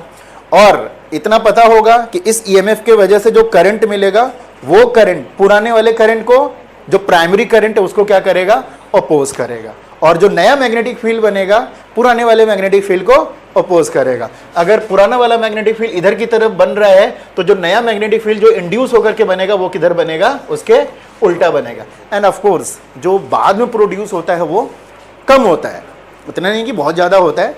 अच्छा, वो कितना होता है डिपेंड करता है कि कितने नंबर ऑफ टर्न्स हैं, वो आप कैलकुलेट करके निकाल सकते हैं। अगर बढ़ाना है तो नंबर ऑफ टर्न्स बढ़ा दीजिए, नॉर्मल रहने देना है तो नॉर्मल रहने दीजिए, जैसे है उसके हिसाब से ये बनता जाएगा। इसी को कहते हैं क्या, सेल्फ इंडक्शन। पहले क्या था, एक की वजह से दूसरे में कर रहे थे, दूसरे की वजह से पहले में कर रहे थे, तो उसको बोलते हैं हम लोग म्यूचुअल। अब खुद की वजह से खुद ही के अंदर हो रहा है तो उसी को क्या बोला जाता है, सेल्फ इंडक्शन। ये इंसान को खुद भी होता है ना। कभी कभी आप शायद नहीं पढ़ पाए और अच्छे से तैयारी नहीं की, लेकिन एग्जाम बहुत अच्छा चला जाता है तो कैसा लगता है, अच्छा ये मैं ही हूँ क्या, ऐसा कर दिया। या फिर कभी कभी आप बहुत अच्छा कर रहे हो, मेहनत कर रहे हो ऑफ कोर्स, लेकिन वापस खुद से ये होने लगता है कि क्या मैं इतना अच्छा भी कर सकता हूँ, शायद नहीं हो पाएगा ऐसा करके, मतलब खुद के अंदर एक नेगेटिव फीलिंग आना। तो वहाँ तक तो फीलिंग है, लेकिन यहाँ पर ये रियलिटी में हो रहा है। खुद ही के अंदर जो बाहर से अप्लाई कर रहे हैं वो बढ़ रहा है, लेकिन उसकी वजह से उसके अंदर खुद ही नेगेटिव एक बनने लगता है, ठीक है, जो नेट मैग्नेटिक फील्ड को क्या करेगा, रिड्यूस कर देगा। मान लो अगर ओरिजिनल वाला 100 उधर है और जो प्रोड्यूस हुआ है वो उल्टा है, 40 है, तो नेट कितना बचेगा आपके पास, 60 बचेगा। तो ऑफ कोर्स सेल्फ इंडक्शन की वजह से नेट मैग्नेटिक फ्लक्स रिड्यूस हो जाएगा, एक्चुअल में जो दिखेगा वो नहीं होगा, जो आप थियोरिटिकली कैलकुलेट करके आओगे वो नहीं होगा। अब आप एक्सपेरिमेंट करने के लिए चले गए, आपने अब तक म्यूचुअल का सब कुछ पढ़ा था, आपने सोलेनॉइड लिया, इलेक्ट्रिसिटी दिया और प्रैक्टिकल करके आप एक्चुअल मैग्नेटिक फील्ड को कैलकुलेट कर रहे हो और आप थियोरिटिकली कैलकुलेट करने के लिए लग गए। थियोरिटिकली आपको पता है कितना मैग्नेटिक फील्ड बनता है इसके अंदर, B is equal to mu not N I, और थियोरिटिकली इससे आपको निकल रहा है 50, ठीक है, थियोरिटिकली निकल रहा है 50 और एक्सपेरिमेंट करने के लिए जाओ तो आपको मिल रहा है 40, तो आपको लगा गड़बड़ कर दिया, या तो हम जिससे प्रैक्टिकली कैलकुलेट कर रहे हैं वो गलत दे रहा है या हमारी कैलकुलेशंस गलत हैं, ऐसे ही लगेगा आपको। लेकिन जब तब वहाँ पे ये पता चलता है कि आपने सेल्फ इंडक्शन पढ़ा ही नहीं था। सेल्फ इंडक्शन पढ़ने के बाद तब आपको पता चलेगा कि खुद के अंदर भी नेगेटिव मैग्नेटिक फील्ड जनरेट होता है जो नेट ईएमएफ को क्या कर देगा, नेट मैग्नेटिक फील्ड को क्या कर देगा, रिड्यूस कर देगा, राइट। तो यही अभी हम पढ़ रहे हैं, हेडिंग डालिए अब सेल्फ इंडक्शन, ठीक है, सेल्फ इंडक्शन। उसमें आप सिंगल एक सोलेनॉइड का फोटो बना दीजिए, सोलेनॉइड स्प्रिंग जैसा बनाना है।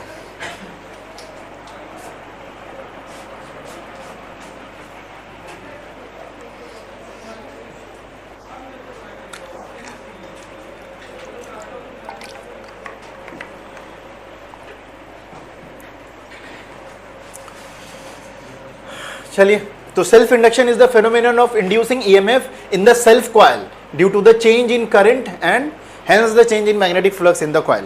तो डेफिनेशन लिख लीजिए, आई थिंक अब डेफिनेशन अच्छे से समझ में आ जाएगा आपको। खुद के अंदर इलेक्ट्रिसिटी दे करके मैग्नेटिक फील्ड जनरेट करना, फिर उसके वजह से नेगेटिव मैग्नेटिक फील्ड इंड्यूस होना, उसी को क्या कहते हैं, सेल्फ इंडक्शन कहते हैं। Self induction is the phenomenon of inducing EMF in the self coil due to change in the current. तो जो भी whatever the change in the current करोगे उसकी वजह से change in magnetic field बनेगा, magnetic field से magnetic flux change होगा, फिर EMF generate होगा। बट जो generate होता है वो प्राइमरी को oppose करता है, so net flux is going to be less what you will calculate theoretically.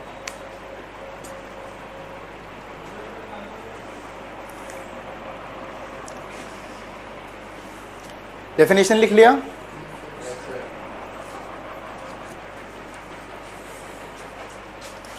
चलिए। सो अब जितना ज़्यादा अगर आप करंट दे करके आप बढ़ाने की कोशिश करोगे तो इंड्यूस भी क्या करेगा, उतना ही ज़्यादा उसको कम करने की कोशिश करेगा, क्योंकि इंड्यूस जो होता है वो डायरेक्ट डिपेंड करता है कि जो चेंज करने वाला वो कितना चेंज करा रहा है। अगर सामने वाला ज़्यादा चेंज कराएगा तो वो भी उतना ही ज़्यादा अपोजिट में चेंज होगा। जैसे आप कोई दो के बीच में फाइट हो रहा है तो सामने वाला और ज़्यादा अगर ताकत लगा रहा है तो इधर वाला भी क्या करता है, और ज़्यादा ताकत लगाता है। सेम चीज़ ये होता है, बट ये ऑटो हो रहा है, अपने आप होता है, ठीक है। तो उसको डिके करने की कोशिश करता है, नेट को रिड्यूस करने की कोशिश करता है। तो अगला, the induced EMF opposes the growth or decay of the current in the coil and hence delays the current to acquire the maximum value. तो नोट कर लीजिए अगला पॉइंट, इसमें इसका काम ही अपोज करना। ज्यादा हो रहा है तो कम करने की कोशिश करेगा, लेकिन कम हो रहा है तो फिर क्या करने की कोशिश करेगा, उसको ज्यादा। तो मैक्सिमम करंट की तरफ अगर जा रहा होगा तो उसको जाने नहीं देगा, तो थोड़ा सा वो टाइम ड्यूरेशन को क्या कर देगा, बढ़ा देगा। लेकिन वापस ऑफ करोगे, कम करने की कोशिश करोगे तो कम भी नहीं होने देगा। इसका काम ही है अपोज करना। कुछ लोग हमारे लाइफ में भी होते हैं ऐसे, तुम्हारे कुछ ज़्यादा ही है लग रहा है बट सही बोला, होता ही है। उनका काम ही है, मतलब आप जो भी डिसीजन लोगे मुझे उसका अपोज करना है। वो ईएमआई के जैसे काम करता है।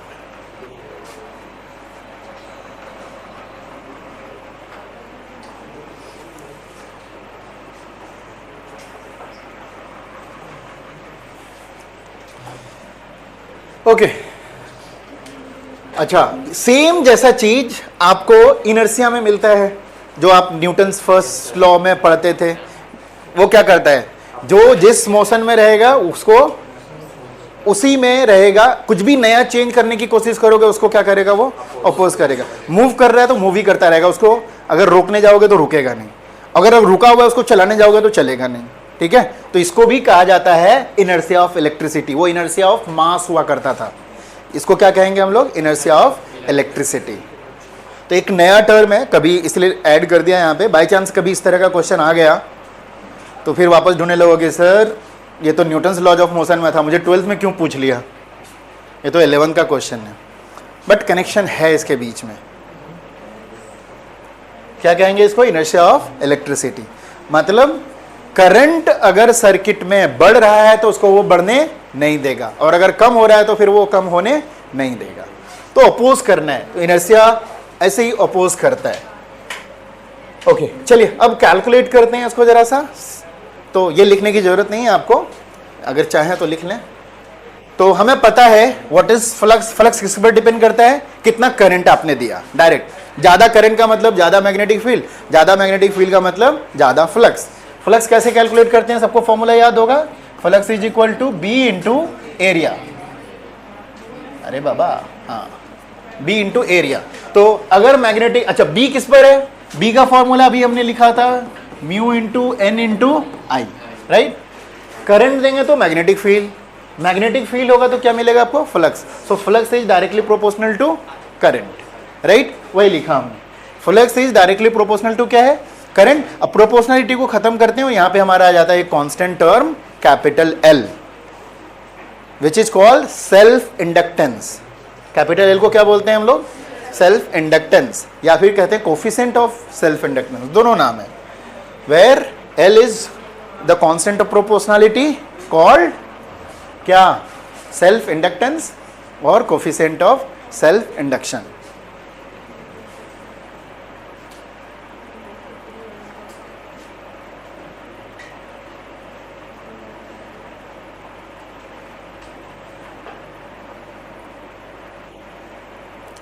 Flux is directly proportional to current.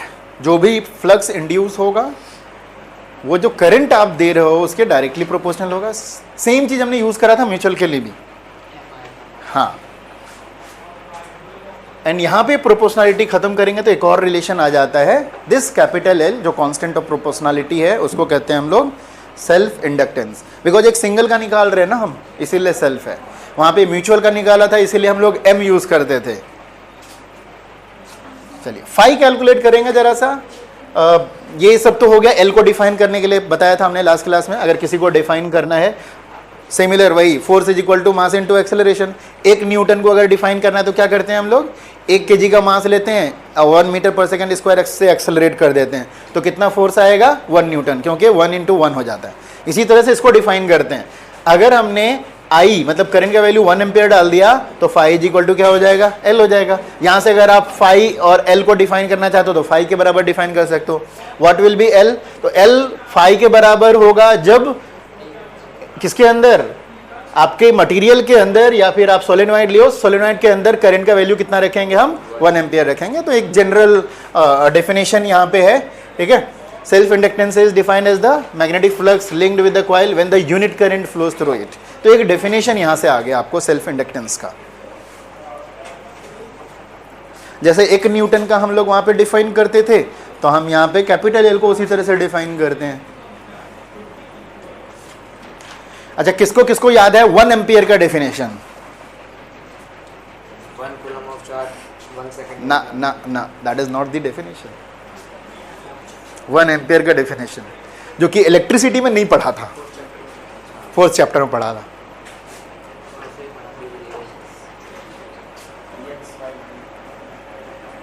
क्या होता है जीसान, बताओ, तुम्हें याद आ रहा है?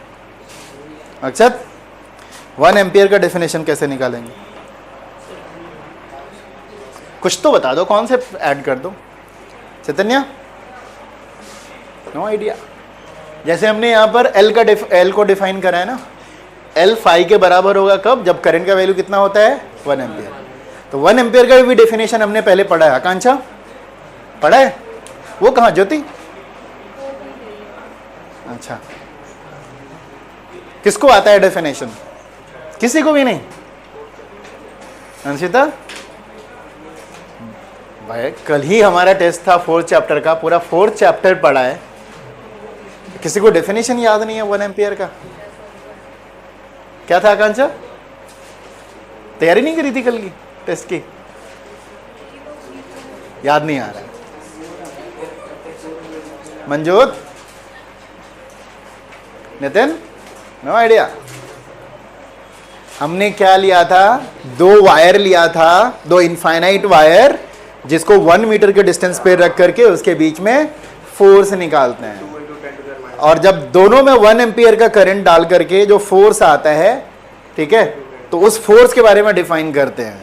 तो वही तरीका है, उसमें ये कहते हैं कि 1 ampere is that much of current when it flows in 2 infinite wire, then the force of attraction will be this much of things, 10 to the power -7। और तुम लोग ऐसे गोल हो जाते हो यार, उल्टा लटका देना चाहिए। तो सिमिलर तरीका है ये सब डिफाइन करने का। तो बहुत ये वाला बेसिक सबको याद रहता होगा, what is 1 Newton of force. तो 1 न्यूटन ऑफ फोर्स कब होता है, जब मास का वैल्यू कितना रखते हैं 1 kg और एक्सेलरेशन का वैल्यू कितना रखते हैं।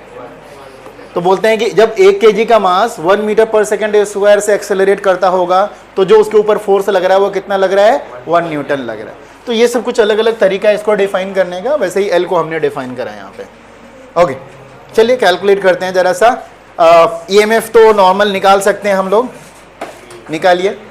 ईएमएफ का फॉर्मूला क्या होता है, d∅dt, माइनस इसलिए है कि जो इंड्यूस होगा वो नेगेटिव होगा, उल्टा होगा, ओपोज करेगा, इसीलिए माइनस आया। सो दिस इज द फॉर्मूला कैसे हम लोग ईएमएफ कैलकुलेट करते हैं। तो माइनस d∅dt, फाई का वैल्यू वहां से पुट कर लेना है, तो ये हो जाएगा -L × di/dt। तो ईएमएफ इतना आ जाएगा, -L × di/dt। ये यहां पर कराने का वजह है, अगला चैप्टर में ये यूज होगा, ठीक है, इसीलिए यहां पे इसको कराया हमने। किसी भी इंडक्टर में जो सेल्फ इंडक्टेंस के टर्म में ईएमएफ निकलता है वो कितना निकलता है, L × di/dt। अब यहां से एक और मेथड है L को डिफाइन करने के लिए, क्या हो सकता है बताओ।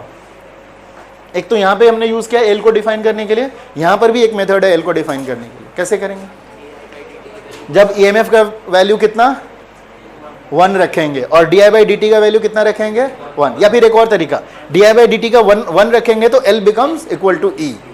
तो ऐसे भी डिफाइन करते हैं, L will be equal to EMF when rate of change of current will be 1 ampere. तो ये एक नया तरीका नहीं है, बहुत पुराना तरीका है इसको डिफाइन करने का। तो बहुत सारे ऐसे टर्म है जिसका डायरेक्ट डेफिनेशन ना यूज कर करके ऑल्टरनेट तरीका से उसको डिफाइन किया जाता है। ओके, जैसे यहाँ पे phi is equal to L के टर्म में, मतलब फ्लक्स के टर्म में डिफाइन करा, तो यहाँ पर हम लोग इसके टर्म में भी डिफाइन करते हैं। तो ये है आपके सामने, इफ di/dt का वैल्यू 1 रखेंगे तो L becomes equal to E। Sentence में भी लिख लेते हैं इसको जरा सा। तो ये दो तरीका से L को डिफाइन किया जा सकता है।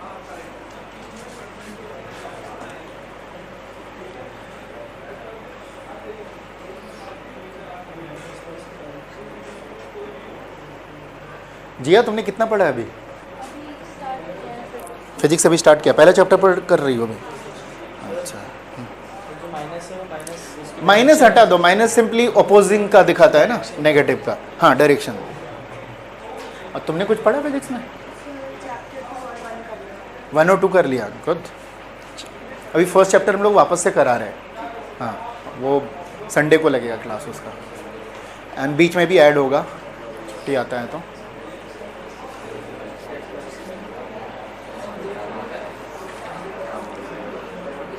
ये तरीका डेफिनेशन का समझ में आ गया। इस तरह से हम लोग इसको डिफाइन करते हैं। अभी हमने L नहीं निकाला है, अभी L को सिर्फ डिफाइन करा है। अभी ऊपर वाले फॉर्मूला से हम लोग L कैलकुलेट भी करेंगे। तो ऊपर वाला फॉर्मूला सिर्फ याद रहेगा तो L कैलकुलेट हो जाएगा, ठीक है। इस वाले फॉर्मूला से करेंगे, फाई निकालेंगे और L वहां से कैलकुलेट कर लेंगे।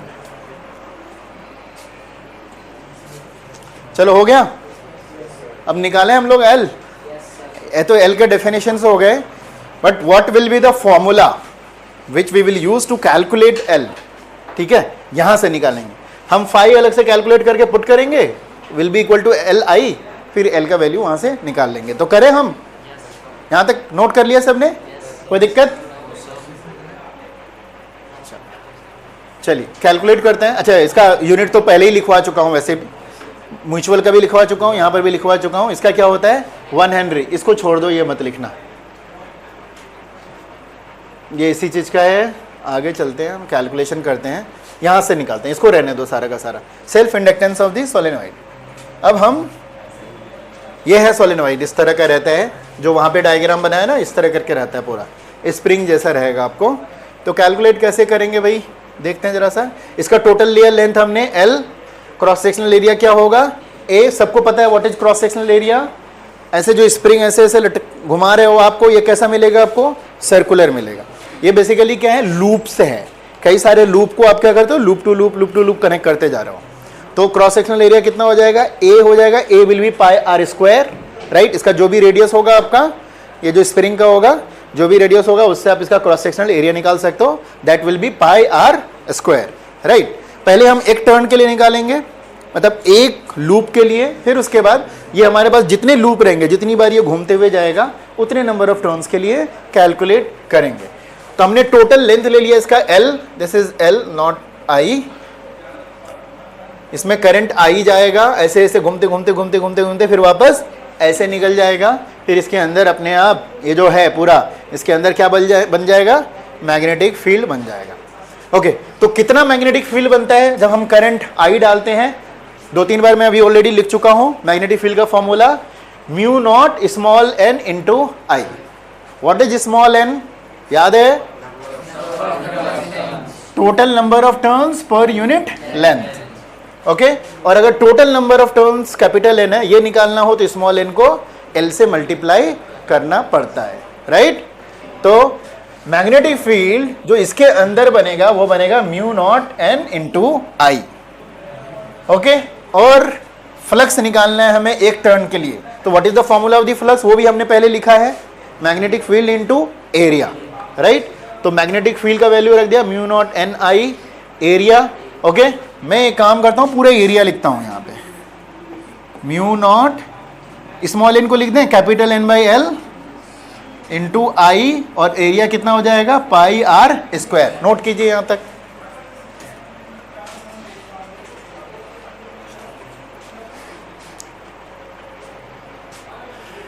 स्मॉल n को हम यहां से कैपिटल N में कन्वर्ट कर देंगे। What is capital N, total number of turns. अभी हम लोग सिंपली एक टर्न में कितना बनेगा उसके वजह से निकाला है।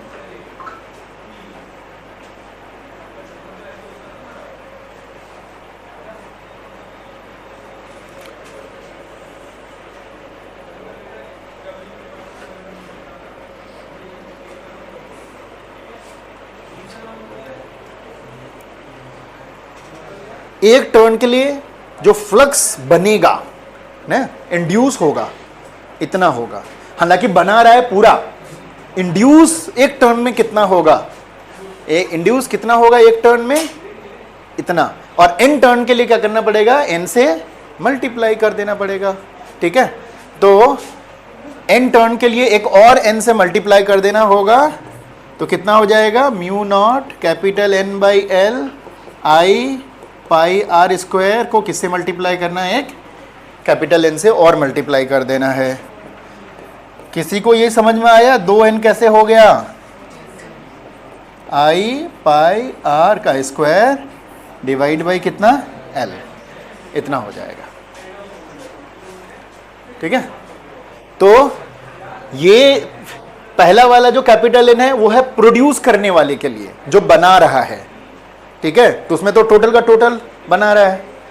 अब उसके वजह से जो इंड्यूस होगा वो एक टर्न के लिए हमने निकाला, फिर टोटल है इसमें n टर्न, तो n से मल्टीप्लाई कर देंगे तो इतना आ जाएगा। So this is the total flux. और हमारे पास फॉर्मूला ऑलरेडी है, फ्लक्स इज इक्वल टू कितना, L इंटू आई, इतना ही है ना। From the first equation flux is equal to कितना होता था, Li। तो वहां से इसको हम लोग इक्वेट कर देंगे। फ्लक्स इज इक्वल टू कितना होता है, L इंटू आई, तो फ्लक्स का वैल्यू पुट कर दीजिए, इज इक्वल टू आई लिखिए, आई कट जाएगा, जितना बचेगा वो आ गया L, ठीक है। तो फ्लक्स का वैल्यू हमारे पास कितना आया है, mu naught capital N square divide by L I pi R square is equal to कितना, L इंटू आई। ये आई और ये आई कट जाएगा, है ना। तो कितना मिला आपको, L is equal to mu naught capital N square pi R square divide by L, इतना आ गया। ठीक है, लेकिन हम जनरली इसको स्मॉल एन के टर्म में लिखते हैं, तो वापस से इसको कन्वर्ट करेंगे। तो मैं इसमें यूज करता हूं कैपिटल एन को क्या लिख सकते हैं, स्मॉल एन इंटू एल। ये हो गया mu naught small N square L square pi R square divide by L, एक एल खत्म हो जाएगा, तो ये हो जाएगा कितना, mu not N square pi R square L. Capital N को हमने सब कैसे सब्स्टिट्यूट किया, स्मॉल एन इंटू एल। तो कैपिटल एन स्क्वायर कितना हो जाएगा, एन स्क्वायर एल स्क्वायर हो जाएगा, एक एल कट जाएगा, एक एल बचेगा, एक एल को उधर ले आके पहुंचा दिया हमने, पाई आर स्क्वायर एल कर दिया। Can we do anything more? Pi R square L क्या हो जाएगा बेसिकली, अक्षत क्या देगा pi R square L, volume. Pi R square L cylinder है ना ये, तो वॉल्यूम दे देगा, बट ऐसे ही लिख देते हैं, इसको छोड़ देते हैं। ठीक है, बट ये पाई आर स्क्वायर एल क्या दे देगा आपको, वॉल्यूम देगा। अगर एल पर यूनिट वॉल्यूम निकालना हो तो वहां से आपके पास फॉर्मूला आ गया, तो ये निकल गया आपका सेल्फ इंडक्टेंस। अपने से कैलकुलेशन चेक कर लो, कोई दिक्कत नहीं होनी चाहिए।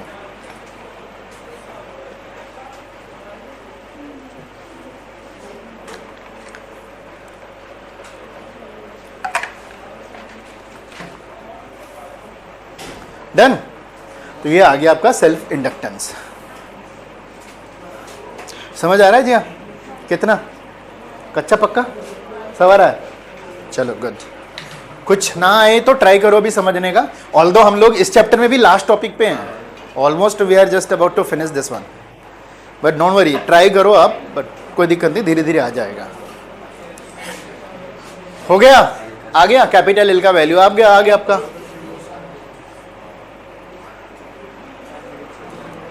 तो finally capital L is equal to mu not N square pi square L.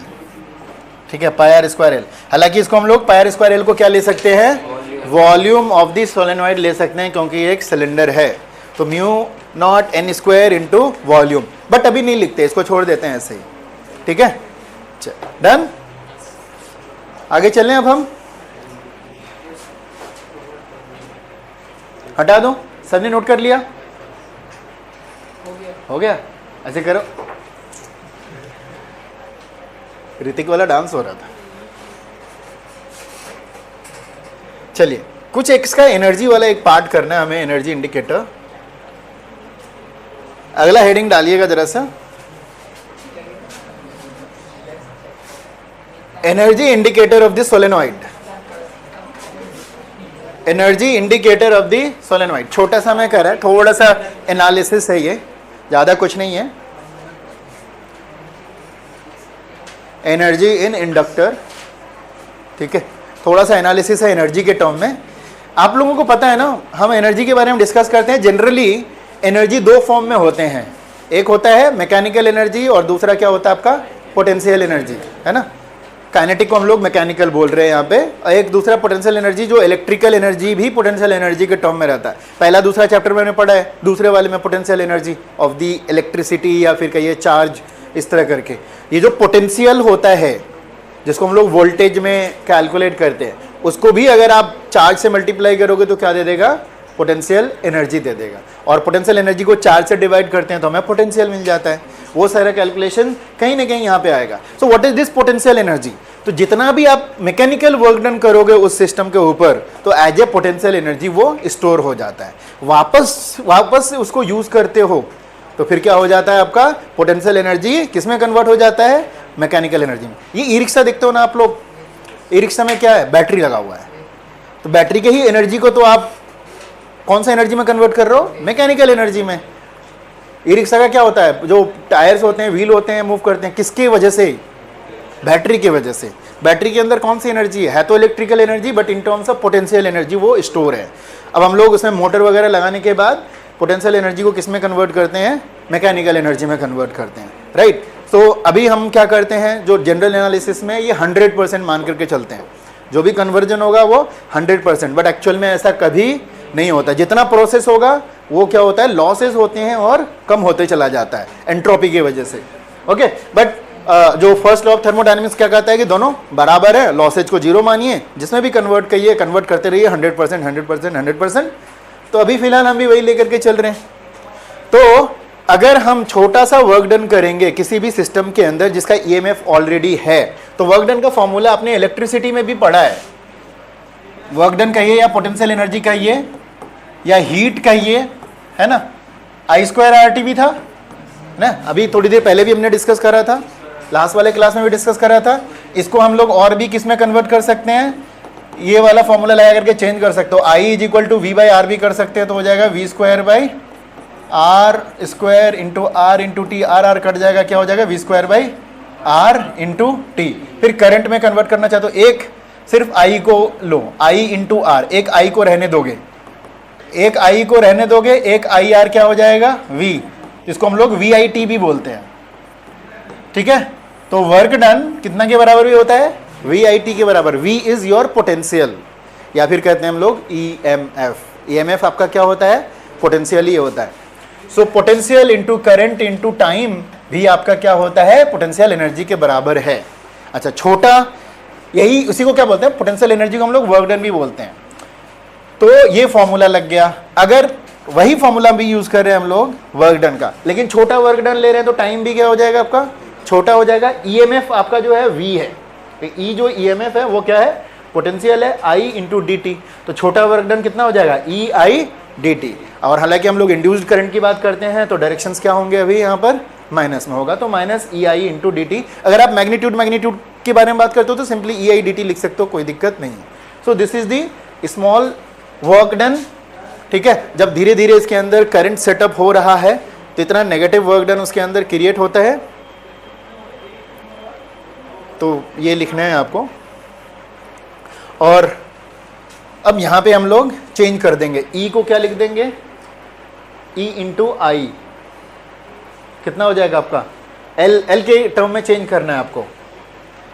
Phi is equal to Li, ऊपर भी था ना एक और, देखो आप EMF को कैसे चेंज करोगे L के टर्म में। E is equal to minus L into di/dt, अभी प्रीवियस स्लाइड में करा था, पुट करते हैं वहाँ पे, यहीं पे करोगे तो हो जाएगा, माइनस E के जगह पर हो जाएगा L into di/dt into I into क्या dt कट जाएगा, तो कितना हो जाएगा माइनस, अभी सिर्फ मैग्नीट्यूड यहाँ पर लिया है तो Li di, या EMF का नेगेटिव में पुट करोगे तो ये आ जाएगा Li di। अब वर्क डन करेंगे, टोटल वर्क डन निकालेंगे, तो क्या करना पड़ता है इसको, अभी dW निकाला है, टोटल वर्क डन करते हैं तो क्या करते हैं, इंटीग्रेट करेंगे, तो इंटीग्रेशन ऑफ Li di हो जाएगा। मैं यहीं पे करता हूँ। अब टोटल वर्क डन करेंगे तो dW को क्या करना पड़ता है, इंटीग्रेट करना पड़ता है, तो ये हो जाएगा Li di। L तो कांस्टेंट होता है, L इसका एक कांस्टेंट टर्म होता है, तो L बाहर निकल जाएगा, अंदर क्या बचेगा, I इंटू di। बताओ क्या हो जाएगा इंटीग्रेशन, I²/2। x dx का इंटीग्रेशन क्या होता है, x²/2, तो I di का इंटीग्रेशन I²/2। ये कितना हो जाएगा, half Li², half Li²। So this is the total work done which will be converted into potential energy, कितना, हाफ Li²। ये हो गया potential energy stored in A inductor, या फिर कहिए आप सोलेनॉइड। सेम चीज हमने कैपेसिटर के लिए भी यूज करा था, किसी को याद है potential energy in the capacitor, second chapter में, हाफ CV², वेरी गुड। तो जिस तरह हमारे पास रजिस्टर एक इंस्ट्रूमेंट है, डिवाइस है, उसी तरह से कैपेसिटर एक इंस्ट्रूमेंट और डिवाइस है, उसी तरह से तीसरा डिवाइस हमारा क्या है, इंडक्टर। क्या बोलते हैं इसको, इंडक्टर। तो सबके अंदर आप पोटेंशियल एनर्जी निकाले हो,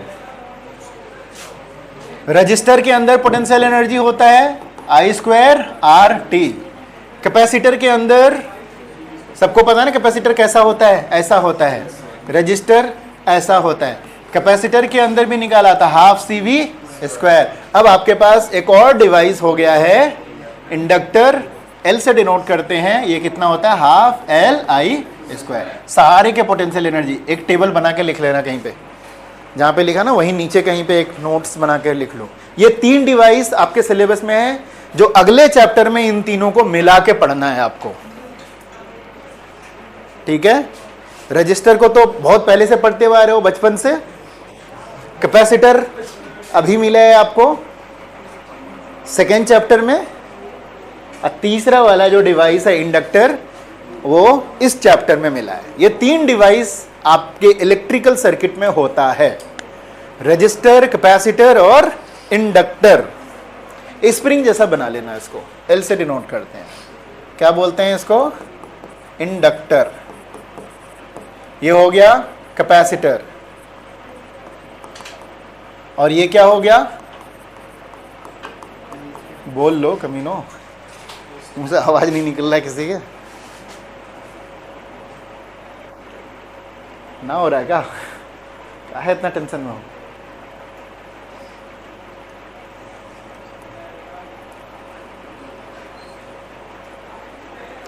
तो ये 3 तरह के डिवाइस को आप एक साथ अगले चैप्टर में डील करने वाले हैं। तीनों डिवाइस के बारे में आइडिया है। एक डिवाइस के बारे में बहुत पहले से आइडिया है, दूसरा डिवाइस सेकेंड चैप्टर में पढ़ा, तीसरा का अभी आपने पढ़ा है। So energy stored in an inductor, वो कितना होता है, हाफ एल आई स्क्वायर। ठीक है, डन। कोई दिक्कत, कौन सा वाला, ये वाला, चलो फिर समझा देते हैं। ये नोट कर लिया, टेबल बना लिया इसका, ठीक है।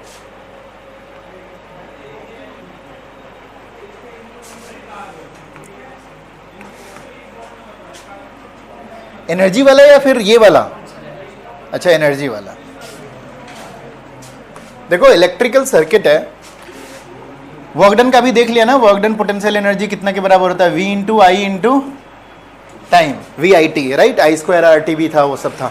तो अगर छोटा वर्क डन लेंगे हम लोग, तो voltage into current into time कितना लेंगे, छोटा। वोल्टेज, हम इंडक्टर की बात कर रहे हैं, तो वोल्टेज किस में है, EMF में है, और आई इंटू क्या हो गया, DT हो गया। अच्छा EMF ऑलरेडी हमने निकाला है अभी, L इंटू सॉरी हाँ L इंटू DI/dt डिफाइन करा था ना अभी। तो यहाँ पर E के जगह पर कर देंगे हम लोग कितना, L into DI/dt into DT। इसको ख़त्म कर सकते हैं। अच्छा एक I तो ऑलरेडी है ना यहाँ पर, ये कितना बचा, L into I into DI, this is DW।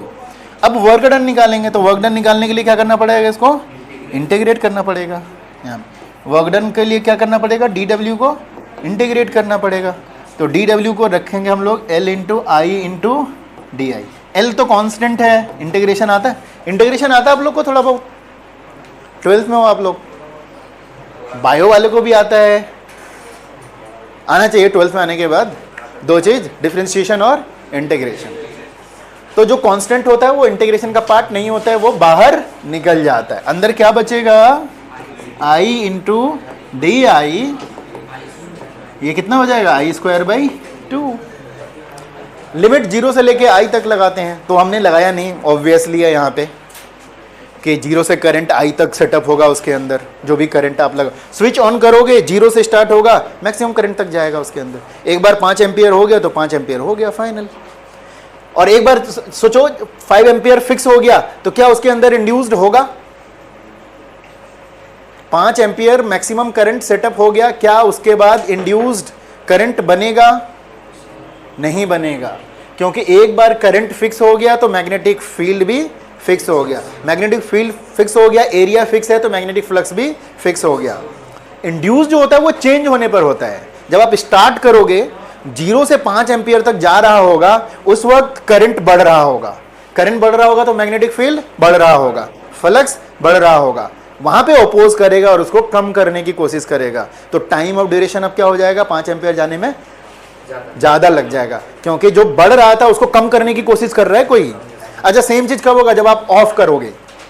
जैसे ऑफ करते हो स्विच में, पहले से 5 एम्पियर करंट था तो 5 से उसको 0 जाना है। हालांकि दिस टेक्स माइक्रो सेकेंड है ना, आप स्विच ऑफ जैसे करते हो लाइट ऑफ हो जाती है, बट अगर साइंस में देखें तो उसको माइक्रो सेकेंड को भी वो काउंट करते हैं। तो जब वो 5 एम्पियर से 0 जाएगा तो 5 से 4 आएगा, 4 से 3 आएगा, तो इसका मतलब मैग्नेटिक फील्ड भी क्या होगा? कम होगा। तो कम होगा तो वो उसको क्या करने की कोशिश करेगा? बढ़ाने की। तो कम होने नहीं देगा, फिर उसमें भी वो टाइम बढ़ा देगा। तो स्विच ऑफ और ऑन की पोजीशन में ये एक्ट करेगा सेल्फ इंडक्टेंस वाला। चलिए, निकल गया ये आपका वर्क डन। इतना ही पोटेंशियल एनर्जी उसके अंदर स्टोर होता है।